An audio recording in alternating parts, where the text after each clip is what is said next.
Всем добрый день. Может, удивитесь, но это день на самом деле. И, как видите, солнце выключили. Солнца нет. И несколько дней может так не быть. Хотя я говорю, что с Латинской Америки оно более лучше видно. Вот это тьма. Нибиру. Раз в 250 лет планета Нибиру проходит между Землей и Солнцем. И собой оттеняет, заслоняет Солнце. И происходит следующее. Ну, во-первых, у кого-то очень сильная энергия, у кого-то упадок сил. У меня энергия, потому что это дни темных сил. Где-то 5 дней будет этот темный коридор, потом постепенно начнет отходить. Хотя, еще раз говорю, смотря с какой стороны планеты смотреть на это состояние Солнца. Где-то оно более ярко выраженное, где-то меньше. Но у нас, скажем так, средне выражено. И это видно, что Солнце абсолютно не светит. Оно как бы выключено, закрыто, заслонено. Именно сама планета не стала еще между Солнцем и Землей, но вот это поле огромное, газовое поле, из мелких частиц. Обычно у комет есть такое газовое поле сверкающего газа, но это хвост, обычно называется хвост кометы. Он тянется за много миллионов километров, потом постепенно начинает растворяться в космосе. Но в этом случае у каждого небесного тела есть свое поле, огромное поле. И до того момента, пока она достигнет определенной точки, его вот это вот огромное поле, которое, в принципе, состоит из определенных газообразных веществ, из мелких камней, из крупных комет иногда, оно быстрее достигает и закрывает вот этот вот обзор Солнца. Поскольку это дни темной силы, очень хорошо сработают ритуалы возврат врагам, которые вам давали много. Сработают ритуалы на деньги. Любовные не стоит сейчас затрагивать, не то время, не подходящее для них. Вот самое время сейчас человеку определиться, что он хочет в своей жизни, потому что сейчас вот этот коридор, знаете, как свет в конце тоннеля, вот этот коридор желания, определения в жизни выведет вас к свету, то есть к тому, что вы хотите получить. Двигайтесь по двум направлениям. Отомстить за себя, вернуть все, что вам сделано, и сделать на деньги.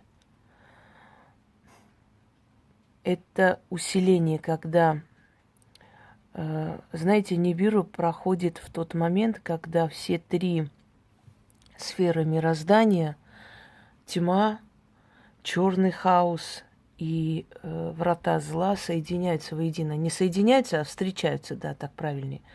Видятся для чего-то, подходят друг к другу близко. И вот в этот момент происходит огромный выброс энергии в атмосферу, в мироздание, во Вселенную. И от этого и происходит. И самое интересное, что в такие дни черного коридора, как бы ни пугали, здесь не время смертей именно, здесь время свершений, различных свершений. Смерти они и так должны были быть и будут в год палача. И уже он начался, собственно говоря. Он уже вступает в свои права, и в следующем году весь его год будет именно таким. Год палача соберет огромный урожай, он уже собирает. И это будут в основном мишени. Люди богатые, политики, люди известные, нечестные на руку, самозванцы, то есть люди, которые в своей профессии недостойно занимают эту нишу. Вот этот год. Кроме того, если помните, я сказала, что будет очень много смертей онкобольных людей и в Москве. Как видите, крупную больницу онкологическую хотят закрыть. Конечно, все друг за другом сбывается, потому что это не от меня исходит, это исходит от неких сил и через них передается. То есть через меня передается вам все, что я вам отдаю. Обычный человек столько знать и мочь не способен. Вы это знаете и понимаете прекрасно. Обычный человек дает что-либо, какие-то советы, но это всего лишь чисто человеческие советы. Может быть, мудрые, может быть, психологически там интересные и доступные, но не более того. Но обычный человек такой информацией обладать не способен и не может. У него мозг взорвется просто. С такой информацией еще и жить надо, понимаете? Это нелегко. Плата за эти знания огромная, но это забудем сейчас об этом. Просто прислушайтесь к тому, что я вам говорю. Потому что говорю не я вам, а тот, кто говорит через меня вам. Ведьмы, собственно, для этого и приходят в этот мир. У каждого своя сила, у кого-то больше, у кого-то средняя, но каждый из них представитель этой силы на Земле. Вот, но, как правило, ведьмы вас не призывают быть рабами. Рабами быть призывают сами рабы, безропотные, или те, которые, знаете, те, которые поняли, что рабами легче руководить. Но за мной рабы идти не должны, мне рабы не нужны.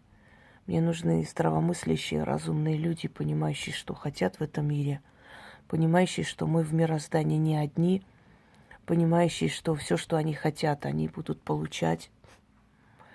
Кстати, подвели мы с вами итоги года, и очень много хорошего, очень много результативного сделали за этот год.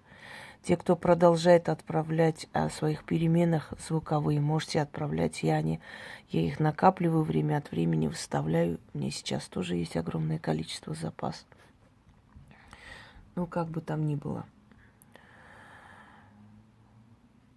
Итак, дорогие друзья, черный коридор Нибиру, он как раз для того, чтобы набраться темной энергии на весь год. Еще раз объясняю, темное это не есть зло. Темное это тайное. Откройте мироздание, где я полностью объясняю, чтобы вы поняли, о чем я говорю. И никого не бойтесь, никогда не бойтесь рабских криков насчет того, что вот вы, конечно, у вас все получается, сатана вашу душу заберет, сатане ваши души нафиг не нужны 100 лет. У него есть свое владение, у него есть свои силы, у него есть свои, скажем так, подвластные и души, и духи. И он не охотится за всеми душами подряд, особенно за душами этих рабских существ, которые так трясутся за свою несчастную, никчемную, никому не нужную душу. Абсолютно. И в этой жизни не живут как люди, и в той жизни они нахер не нужны, чтобы их душа кому-то пригодилась вообще для чего-то. Что с их душой делать? Только задницу подтирать. Так вот, никого не слушайте, будьте разумны. Научитесь между правдой и выдумкой видеть разницу. А правда в том, что если это правда, если это истина, то оно должно работать, оно должно показывать плоды. Оно должно показывать результаты. Если это показывается, значит, это правда. А те, которые будут трястись, что они что-то должны отдавать за то, что им что-то вернули, пускай живут в нищете, в несчастье, в лохмотьях, сидят сутками, бьются о каменные полы, целуют изображения и надеются, что когда-нибудь кто-нибудь на их несчастные эти бедные души обратит внимание. Это никто не обратит никому. Вам, скажите, вот вам интересны рабы? Вы сами по жизни. Женщинам интересен мужчина, который, ну, на все готов ради нее, нет у него ни самолюбия. Она чуть ли не в морду бьет его ногами, а он там ей руки целует. Такое рабское подчинение женщине приятно? Нет. Мужчине приятно женщина, которая бегает за ним, которая целует ему ноги, которая готова упасть в обморок, лишь бы он не ушел, на все готова своих детей сдать в детдом, лишь бы он не оставил меня. Мужчинам такие рабские существа интересны? Нет. Так почему вам кажется, что Вселенному нужны вот такие рабские существа, у которых нет ни самолюбия, ни самоуважения, ни гордости за себя, ни надменности, в конце концов, чтобы надменность помогает не дружить с теми, кто тебе ниже по рангу, понимаете? Оно, конечно, тоже должно быть в меру, но в любом случае даже надменность иногда нужна. Когда человек слишком простой, его просто проглотят, и у многих жизнь уже не раз показывала. Слишком простые, слишком хорошие люди, они просто не замечается их доброта. Потому что мы же сахар не хвалим за то, что сахар сладкий, да. Ну, вот и хорошего человека не хвалим, потому что он хороший. И так понятно, что он хороший, за что его хвалить-то? Ну, он хороший и обязан делать хорошие дела. Зато когда плохое что-нибудь хорошее сделает, его прям до небес возвышают. Вон вор какой-то в Ингушетии украл у детского дома машину, потом вернул, когда узнал, и все его расхваляют. Вор и есть вор. Если он украл, значит, он уже непорядочный человек. За что его хвалить-то? Вот он вернул, вот он совестлив, вот он хороший, давайте ему памятник поставим. Если этот вор ночью зайдет к вам домой, он вас не пожалеет, знаете ли. Но почему-то считается, что его надо хвалить до небес, возвышать. Глупо это все. Мы так привыкли, что в мире одно зло, что за каждое незначительное добро мы готовы там кланяться в ножки. Пора уже пересмотреть, пора оздоравливать эту планету, этот мир. И я смотрю и понимаю, что не все достойны этих перемен. Раньше переживала, что мало людей меняет свою жизнь, мало людей становятся счастливыми, но иногда я вижу, что прям в руки отдаешь человеку, а человек даже не замечает этого всего. Даже не понимает, какое сокровище ему отдали в руки. Такое сокровище, которое может и его детей, его поколение совершенно научить по-другому жить на этой планете. И я поняла, что есть, наверное, определенная каста счастливчиков, знаете, избранных. Определенная каста людей, которые должны это получить, а все остальные недостойны просто. Я пытаюсь их... как вам сказать, осчастливить, а им это не надо. Им нужно дешевизна, им нужно ходить туда-сюда, им нужно сутками сидеть, гадать на Васю, Петю. Это не тот уровень людей, которые достойны счастья. И в конце концов я оставила эти мысли, отдала это все в руки судьбы, и оно повело куда надо. И это тоже неправильно. Насильно не осчастливишь людей, если люди не хотят этого. Если люди не хотят для себя шевельнуться, если люди хотят обманываться, что какие-то нитки, какие-то амулеты им дадут деньги и все, что на свете существует, сразу же, без никаких усилий. И там платить не надо, потому что там же мы называем себя рабами, значит там платить не нужно. Очень интересно, конечно. Вы платите своими поколениями. Помните, Задорнов сказал, русский народ – это дерево с обрубленными корнями. Вот корни вам обрубают, а вы рады быть рабами. Но надо это все пересмотреть. Надо свои корни вспомнить. Любому народу, не только русскому народу. Нам всем обрубили корни. Всем. И вот пора эти корни постепенно находить, постепенно прикреплять, взрастить. Потому что своим детям оставлять эту мудрость нужно. Говорить, дети, вы знаете, что в мироздании есть очень много сил, которые могут тебе помочь в любое время, как только ты попросишь. И приходят они, чтобы помочь. Они не приходят запугивать. Это церковь нас всех учит, что эти силы приходят нас запугивать, там, душить, убивать. Да нет, просто мы их обижаем. Мы начали их обижать, мы начали освещать все наши дома, чтобы их изгонять. А ведь они же испокон веков, изначально вообще созданы, отданы человеку для помощи ему. А мы своих помощников гоним, понимаете? Домовые, дворовые, банники – это все духи, которые следили за хозяйством, которые не допускали различные заразы, болезни, которые оберегали от воров имущества. И люди, которые почитали этих духов своего дома, они были на самом деле очень удачливые люди. Их дети создавали хорошие семьи, их поколение было сильное, они доживали до старости, у них было такое ладное хозяйство. Почему это происходило? Потому что были мудры. Мудрые понимали, нельзя гнать, нельзя обижать силы, которые рядом с нами, с ними дружить нужно.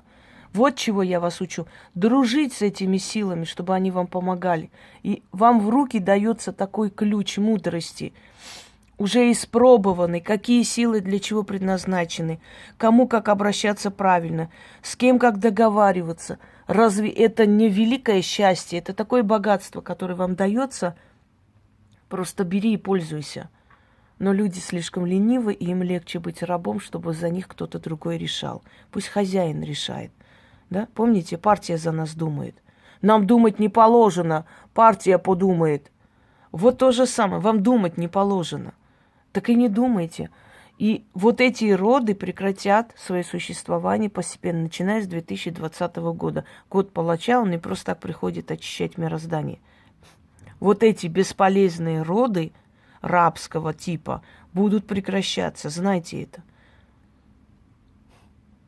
А во время коридора, вот этого затмения, темного коридора, я вам сказала, можете набраться темной энергии на весь год, а потом постепенно использовать. Дорогие друзья, вроде бы человек делает эти ритуалы, да, и потом к концу года садится, подводит итоги и смотрит, да я на несколько миллионов купила себе украшений и всего-всего. Ничего себе!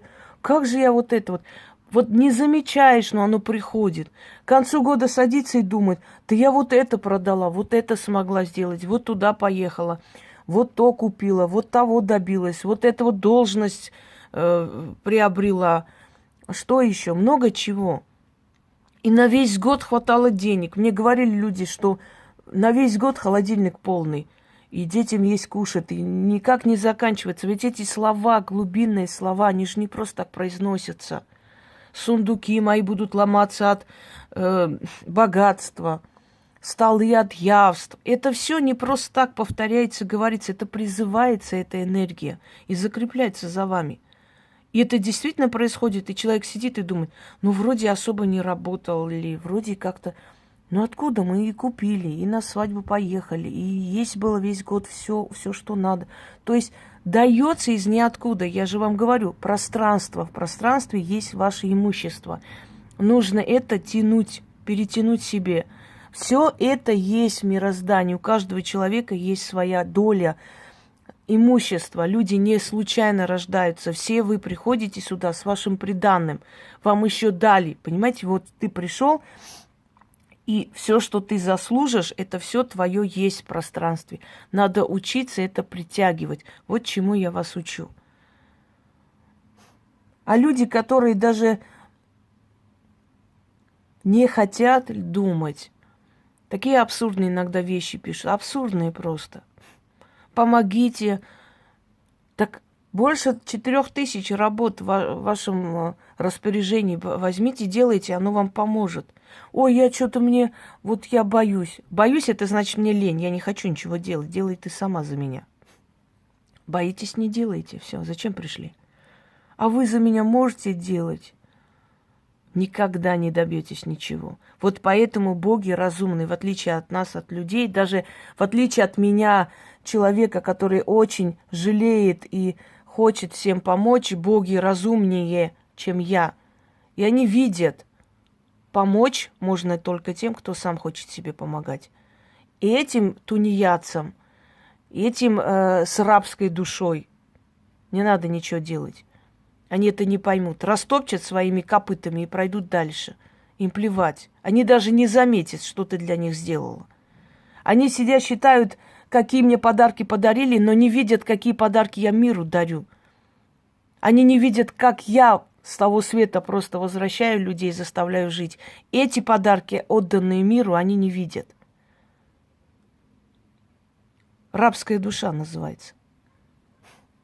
Дорогие друзья, итак, солнце у нас отключили, но включили темную силу. Так что мы с вами можем в эти дни набраться огромной энергии. Дерзайте.